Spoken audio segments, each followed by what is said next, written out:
Hey, everybody. For those of you who don't know, my name is Michael Forrest, and welcome to I Am Possible. I Am Possible is an event where we are going to be trading stories about where we ourselves overcame difficult odds, or maybe somebody we know overcame difficult odds. Could be a story that we read. Doesn't even have to be in the real world, right? But before we get going, I'm going to ask if everybody can stay off of this top step here. This way, nobody blocks the display screen here, and this way, gives me a little bit of room to do the whole hosting thing, right? And if I can, before we get going here, I'm going to direct your attention to your menu wheel in the lower left. In your menu wheel, you're going to notice at the very top of that menu wheel is a microphone icon. That icon is clear. That means we can hear you and everything happening in your environment. I'm going to go ahead and turn that to red. I see it's already been done. Thank you, Fury. What this means is we're not going to be able to hear you. So if somebody comes into your environment and tells you, like, hey, are you still on that thing? Don't worry about that. Feel free about answering. We're not going to hear any of that. Maybe you got a dog barking in the background, right? You're not going to face social ruin back at the campfire by becoming known as the avatar that started barking during I Am Possible, right? But just because you're muted doesn't mean you can't express yourself. Let's say somebody shares a story and you feel it deep in here, it's painful stuff building up. What you can do is on the menu wheel, you're going to notice the pink cheek smiley face. When you click on that, you're going to notice your emoji panel opens up, right? And if somebody does that, they're sharing that thing, you're feeling it build up, you can just let it out, show the love, just like that, right? Or maybe somebody tells an impressive story where they swing across quicksand, Tarzan style, right? You can throw up the applause like that, show how impressed you are. Let's say somebody says something, a happy story that really resonates you. You can smile like that, right? Or you can, maybe somebody tells a sad story, you can throw up those frowns, right? Or maybe somebody tells a funny story, you can show that you're laughing by doing this silly thing. Now this isn't the same as asking a question or getting on the list. If you raise your hand up like this lets me know something's wrong. So maybe I'm waving my hands around like this and I'm talking, right? But nobody can hear me. I see a bunch of these hands go up. I know there's a problem. Right? If I see one of the hands go up, I'm just going to keep on going. But if I see 5 of you doing it, I know there's an issue we need to address. Like maybe this display is on fire, right? Which, looking at the slide really should have put some more thought into which slide we did, because I use that on Firebit a lot because somebody actually did that to us once. One of our moderators actually set the screen on fire. And it doesn't really play that well when you've got actual flames on the screen. But you guys get the idea. If there's something wrong, you just go like this, right?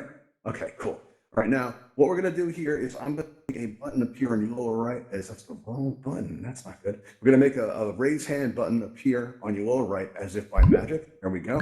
Now that's the raise hand button. When you press that, you're going to get on my list, right? Now I'm going to check that list between stories, right? So if somebody tells a story, I'm going to check the list. If somebody's on it, we're gonna pick you and you're gonna jump in there. But pauses are the natural enemy of the alt space event host. So what I'm going to do is I'm going to, keep on going whenever, whenever we have nobody on that list. All right, now let me just slide thing going. Here we go. All right, so now actually we see somebody have on the list already. We got Danny. Danny, do you have a story for us already? You're on the air. What's going on, Danny? Where are you? Yeah, I don't see where you are, Danny. Okay, not seeing you. All right, cool. Maybe you pressed that button by accident. That can sometimes happen. Okay, let's see here. Okay, cool. All right. So now there's nobody on the list. Okay, cool. So I'll start out. I'm going to tell a story that's a particular favorite of mine. Back in the early days of the U.S., there was a gold miner, right? It was during that prospecting days, right? And this miner, he came into possession of a mine, and he went in there every day and he worked on it. And I was working really hard on it, throwing everything he had into it. And at the end of every day, he would go into town, he'd go into the saloon, and have a drink, he'd unwind, hang out a little bit, and reflect on the day, right? And this guy would come up to him every single day and ask him, hey, listen, you want to sell that mine? And the old miner, he would say, no way. There's gold in that mine. I can feel it in my bones. There's no way I'll ever sell. And days went by, and every time he came in the saloon, he looked a little bit more haggard, a little bit more tired, a little bit more beat up. And then one day came when he had one of those days. You guys must have had one of these days where, everything that could go wrong did go wrong. His pickaxes were breaking, the fuses on his dynamite were wet. Nothing was working. Everything was going wrong. And he came into the saloon, he was all upset and he was all beaten, and the man came up to him and said, hey, and before he could even ask, the miner said, you know what? I'll sell you that mine. You can have it. And he gave him a good price too. A couple days later, he comes in there and he, says, and he comes in and he sees that the guy who sold the mine to was celebrating. He's buying everybody drinks, he's really good mood, he's really happy. And the miner goes up to him and says, what's the occasion? And the guy says, well, that mine you sold me, we found gold in there. And the miner's like, you got to tell me, how close was I? And the guy says, oh, I only dug about 3 feet. So for the rest of that miner's life, every time he encountered something hard, every time he was about to give up, right? Every time he was about to throw it in, he would always tell himself, I'm 3 feet from gold. And life is like that. When you face something that's difficult, when you face tough odds, right when you're about to quit, right when you're about to give up, that's just about the time you're about ready to break on through, to the other side of it. Right. And that's kind of what this event is like. So we wanted to start this event up because, well, we think the world's got kind of a, rough place and everything. We'll have to put some positivity into it. And it was my hope that somebody would come to this event, right? Somebody who, maybe they're having like a difficult relationship, or maybe they're in a tough situation with school, or maybe they're in a, got a difficult assignment at work or something like that. And they would hear one of these stories, because you never know how your story is going to affect somebody else. You never know. And it doesn't even have to be your story. It could be somebody else. You never know how that's going to inspire somebody, right? And we were only supposed to do this event one time, and here we are a few months later. Actually, there was even one time, listen, I don't have anybody on the list so I can tell this story. There was even one time when we thought this event itself was impossible in a few ways. This world that we're having this event in, right? This was built on an Apple iPad and an old laptop that can only run Unity for 15 minutes before it crashed. And we kept saying it was impossible several times. There was another time we had this event, and our internet went out, and we lost electricity, right? And I was like, oh, we got no way to let anybody know. So I guess our event, and I joked, I said, I guess our event isn't possible, right? When the power came back on, we got our internet back, we came in to see, what happened, right? It turned out that one of our moderators, one of our regulars, took over the event. And it turned out that, well, I.M.POSSIBLE was still possible. So that's pretty cool. Now, if anybody has a story they'd like to share with us today, just bear in mind that we are filming today. So if you feel funny, if it's too personal, because that's what always happens. We film and somebody tells a personal story and I don't feel right about airing it. So I'm going to just say up front that we're filming it. But if you have a story that you want to share, it doesn't have to be your own. It could be your story or somebody where, you did something that they didn't think could be done, right? Or something you didn't think was possible. That kind of thing. Maybe it's a story you read or something like that. You just press that raise hand button, you get on our list. I don't see anybody on it, so I'm going to keep on going. All right, next one I'm going to tell you is about a couple, right? There was a couple that named Augusta and Makala Adame, right? And they had a small kid about 4 years old, I think it was, about 4. And at the age of 4, he already knew 3 languages. This was a special kid. They were very proud of him. And, all of a sudden, actually, kind of gradually, they started noticing that their son started, bumping into things. He started slurring his words. Something seemed a little bit off. He didn't seem right. And, so they took him to the doctor, as any parent would. And the doctor, originally couldn't tell him much. Said, because the father traveled a lot. And he said, well, maybe he picked up a parasite or something in his travels or something like that, But they kept investigating. They kept testing him. And they came to find out he had a disease I have no business trying to pronounce, but they commonly refer to it as ALD. And it's a degenerative disease where eventually, the boy wouldn't be able to breathe on his own, and eventually, he would die. And the doctor tried to prepare him for this. Said, "Listen, in about a couple of years, your son's going to die." Yeah, it's sad. It's really sad. And what happened was, they just gave him the number of a support group, and that's really all they told him. And they went home. But the parents, both of them, said no. Right. And the doctor's like, I don't think you really understand. There's no way, there's no cure for this. Right. And the parents just kept saying no. Right. And the parents, they had a high school education with regard to math, science, and chemistry and all that. And what they did was they started going to like these libraries. They started reading medical journals. They started reading, about all this animal experimentation. They started contacting, different doctors and different scientists. All the while, the support group kept coming to the house telling them, listen, you got to accept this. And the parents kept saying, no, I refuse. And they kept doing all this research, right? And they've gradually taught themselves the language of math, of science, chemistry, right? And they came up with this theory about this oil they had read about that they thought it would help. So they started adding it to the son's food, right? And they had the son's blood tested, and they found that the progression of the disease was actually starting to slow. And this gave them a lot of hope. And the doctor's telling them that, don't put your hope in this. This is a crackpot medicine, all this stuff. And they kept on going, and what they wanted to do is they wanted to find a chemist that would be able to distill this oil, right? And so they started writing letters. You got to remember, this was like back in the early to mid 80s. So the internet hadn't taken root yet. So they were writing all these letters, by hand. They weren't using email or anything like that. They were calling all, using, regular telephones and everything.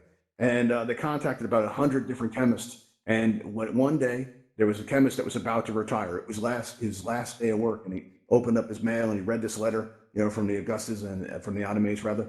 And, he was very touched by it. And so he writes him back and says, you know what? I'll make this stuff for you. We're going to have to name it something. So they named it after the son. They called it Lorenzo's Oil. And they even made a movie about this. And it turns out, that there was a lot of people who had this. And what happened was they made this oil, they started giving it to the sun. And over the course of the next 20 years, the sun lived, right? Now, damage had been done by this disease. So the son did die at the age of 28 from pneumonia that he had contracted due to complications from the damage that had already been done. But the parents stayed active in this. And anyone else that had been diagnosed with it, they were able to get to them a lot earlier. So a lot of people, like lived very full lives who had this disease that wouldn't otherwise would have, right? And these were regular people, right? These were regular people who just refused to accept that word impossible. And as we've been having these events, we've been hearing people's stories. I've come to realize that it's not the word itself, right? It's our relationship and belief in that word. If we hear the word impossible and we accept it, we don't try. We just accept it the way it is, right? So now, if anybody would like to add to this, they'd like to tell a story of their own, or a story that they've read, or somebody they know where we've overcome a tough situation, we want to hear about that. So press the raise hand button, you'll get on my list, and we'll be able to call on you. And we'll see. I just don't see that we have anybody on there yet, so I'm going to share a story. This one's one of mine, actually. What happened was, when I was in my late teens, I started getting really into camping and hiking and that kind of thing, right? And what happened was, I went to go upstate New York with my friend Chris. We were going to go camping, right? And there had been like a lot of rain before this trip, right? A lot of rain, and the lake we were going to stay at, they had all these like waterfalls coming into the lake. It was very beautiful, but there was like a lot of damage done in the area. I at the time, I wanted to get these hiking boots, but I didn't get them. Last minute, going and getting everything ready. And I had these boots. I figured they would work. They were construction boots. They're steel toe construction boots. And I was thinking to myself, they look like hiking boots. It'll be good enough, right? So we're hiking around, and my feet are killing me. It's really, really painful. And we're going around, and we go to check out one of these waterfalls, right? And this waterfall, my friend Chris goes up there, and we're on top of it. And all of a sudden, he slips on the water, and he falls down, and he starts going out toward the edge of the waterfall, and actually hits me in the legs, knocks me over. Both of us fall down, and we shoot right over the falls, right? Now, it's not that sad. It's only about 10 feet, right? Only about 10 feet or so. We splash down in the water, we come up, and we're laughing, we're okay. And what happened was, though, we tried to get back up on, out of the water. And every time we get to the shore, we grab on, and all these clumps of mud would just come down. We couldn't get like a foothold onto it. So, we started getting a little nervous about it. We're treading water, it was really deep. And, we look over across the lake, and we see this big boulder where our campsite is. And we figure, okay, well, let's just swim for it. It's not that far. Remember, we're fully dressed. We're wearing these boots. I'm wearing these construction boots. I don't think Chris is any more prepared than I am. And we start swimming for it. And we get about to the middle of the lake. And all of a sudden, Chris calls out, what's up? And he says, Mike, I don't think I'm going to make it, right? And he's like, at this point I'm concerned, and I'm thinking, all right, well, if we go back to the waterfall, we're still going to have that same problem. How do we get up and out, right? Plus, we'll have no supplies or anything to make it. I figure, we're halfway across the lake anyway. It's going to be the same distance either way. Let's just go for it, right? And so convince him to keep on swimming. So we keep on swimming, and the whole time I start thinking now, because I don't know if you've ever done this, but if you're swimming like those steel-toe boots, you don't swim across the water. You're kind of just drag, right, hanging down. And I know you're thinking, why don't you just take off the boots, right? But all the having a great camp and drive home with no shoes on, I don't think that all the snakes in the area. I was looking forward to that. And when you're in that kind of situation, you maybe don't think too rationally. And we were just pushing into it, and each time I thought I was going to make it, every time I thought I was going to give up, right? Chris would start yelling out positive stuff. I would start yelling out positive stuff, or like dig deeper. I mean, it's at one point it was kind of like a Rocky movie, right? And the music going, and we kept getting closer and closer, and finally we got to that boulder, and we pulled ourselves out of the water, and we just collapsed right there. We ended up staying an extra day just to recover from it. We were pretty beat up, but we didn't think we were going to make it. And that's the kind of thing where you just, you keep on digging, and eventually you find a way to move past that, right? Now, if anybody has a story they'd like to share, they'd like to add to this, just press that raise hand button, and you'll get on our list, and we'll call on you, and we'll take it from there. I'm starting to wonder if that button's working. Okay, nobody wants to do it? All right, that's fine. I got a bunch of stories I can tell. All right, so let's see, we got another one. It's the U.S. Olympics, right? At the U.S. Olympics, the very first time the U.S. competed in the discus event, right? They'd been training. They wanted to make a good impression. They looked up what all the records were, and they were, training and stuff. And they couldn't even come close to these records, right? And they didn't want to embarrass themselves, so they kept pushing themselves. And still they couldn't come close to what the standard records were. And at this point, they just wanted to do at least an acceptable job, right? But they couldn't. They were just doing really bad. But they still showed up. They still went through with it anyway. And they went up to the Olympic Committee and they showed them the discs, like you're supposed to check in, right? And the committee looked at them and they said, you can't use these. These aren't regulation discs, right? And, the team was like, oh, well, this is horrible. We want to compete. And they said, oh, don't worry, you still can. We'll give you these discs that you can use, right? And so they, what they did was they gave them the discs to train with and they went, to warm up. Now, it turns out that the discs that they had been using were much heavier, right, than what the regulation was. So they give them these new discs, and these new discs are like much lighter, right? It was so much lighter, and they started practicing the warm up, and even in the warm ups, I mean, they weren't even trying, and they were breaking records, right? So this gathered a lot of attention. Everybody's watching them now, right? And the event happens, and they shattered like every known record. What they thought at this point, nobody had broken a record in years. They thought they'd reached the limits of human potential, right? And I mean, now it's commonplace to train with like heavier stuff, but back then you just trained with the discs you were supposed to use, right? So they started flinging these discs out, right? And and they were just shattering records left and right. It was a big deal. And ever since then, they changed the way people train, But at that point, they thought getting the numbers that they were getting was impossible. And now people regularly do this all the time just by changing the way people train. All right, which is a cool thing. All right, so we have, let's see here. We don't have anybody on our list yet, but if you have a story that you want to share, or maybe the story of somebody you know, or a story that you read, and it doesn't even have to be in the real world. It can be in VR, like, if, you didn't think you could, build a world or something like that, and you found a way to do it, you just press that raise hand button and you get on the list. I see we have somebody here. We have Hummingbird. Hummingbird, what's up? You're on the list. What's going on? You're on there. What's going on, Hummingbird? You hear me? I can hear you. We all can hear you. Okay. My story has to do with VR. Oh, yeah? What's that? I have a couple of kids who have been involved with VR for a year or so. And they tried to get me interested in it. Yeah. And I had absolutely no interest, no Okay. matter what they tell me. But one day I did get a headset and I did try it. And it really, really worked out. And my point is, I never thought that I would be interested in VR, but Wow. it is possible. I did change. That's awesome. I enjoy it That's a lot. great. Wow. That's nice. It was nice of your kids to bring you in there like that. They must be amazing people. Yeah. Okay. All right, let's see here. Let me get you off the list there. Now, if anybody else has anything they'd like to add, please just press that raise hand button. I see Tyler. Tyler, you have something you want to contribute here? What's up, Tyler? Where are you at? All right, am I on? Can you hear me? Yeah, we can all hear you. All right. So recently, my New Year's resolution this year, just like everyone else, is to try and just be healthier and try and get better. But I say this every year, and I never really do it. Usually February rolls around. My personal birthday is in February 1st. So I have my birthday, and thank you. I have my birthday, and then I have the Super Bowl, and then I'm hanging out with buddies, and it's just, everything just goes downhill. So this year I'm trying to actually be better. And one of the reasons I bought this headset was because I thought it would be a fun way to start exercising. Because I know there's games like Beat Saber, Box VR. I mean, there's a bunch of VR games where you're very jumping around and moving. Yeah. And a couple of my friends asked me, they gave me a few options, like, because I had known nothing about VR. And I was thinking, like, getting one for the PC, but the problem with the PC ones is that there's a wire, and I don't like. Yes. I didn't want a wire. I wanted to be able to move around.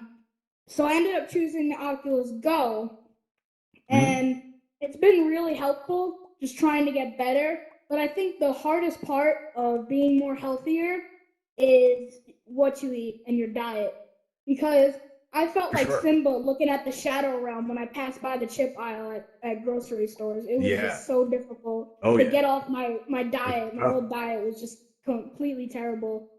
And I have made a little bit of progress in just how I've been doing, and I have been able to inspire my mom to actually start being better and start getting healthier. But one thing I realized from doing this is that you're not going to look like Lindy Crawford and just because you ate one piece of vegetables. Because I had such high expectations for myself, and at a certain point, I felt like I just couldn't do it. I wasn't doing the right thing, even though I was. Yeah. I just had too high expectations for myself. Well, let me tell you And something.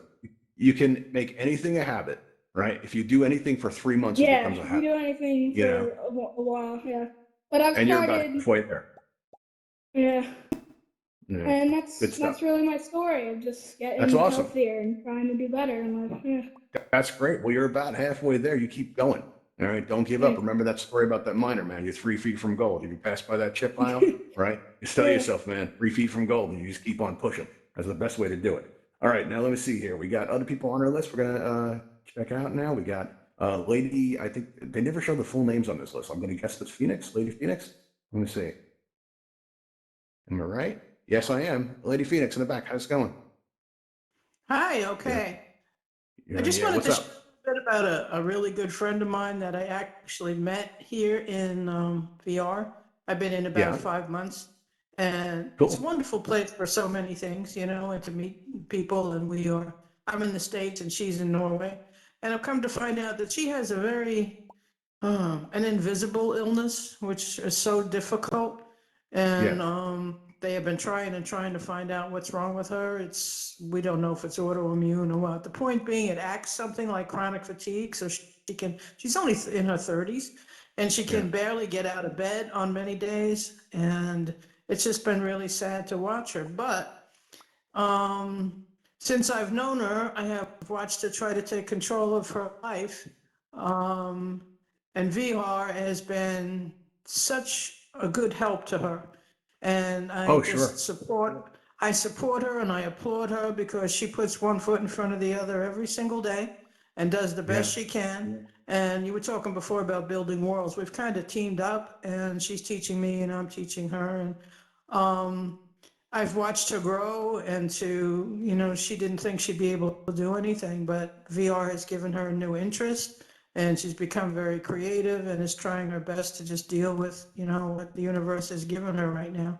That's awesome. And I've I seen just, that a lot here. People have yeah, for sure. another chance at life just by being more mobile and connecting with more people by using VR to do that. And you got to No, it's a remember fact. too. Like speaking of impossible, there just about maybe 20 years ago, this where we're standing right now. People would have said this was impossible at the time, I know. and now it's just something that's just going to get better and better, which is pretty amazing. It is But amazing, and Steve, especially if Mhm. anybody has any kind of illness, they're in the hospital or any kind of limitation or anxiety, social anxiety, it is just such a wonderful tool.